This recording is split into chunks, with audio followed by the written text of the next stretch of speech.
કે બધાથી પહેલો પ્રોબ્લેમ લોકોને પૈસાનો પ્રોબ્લેમ, કે પૈસા નથી.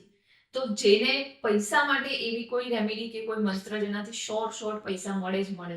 તો તમારા ઘરમાં બરાબર કે ઘોડો જે છે ને એ એનું જે શણગાર હોય ને ઘોડાનો, જે આપણે પકડવાનું એ ગોલ્ડન કલરનું હોય ને, એવા સફેદ ઘોડાના 7 ઘોડા, 3 ઘોડા, રાહુના હાથ નીચેના 4 ઘોડા, એવું ચિત્ર તમે મૂકશો ને ઘરમાં, કઈ દિશામાં મૂકવાનું?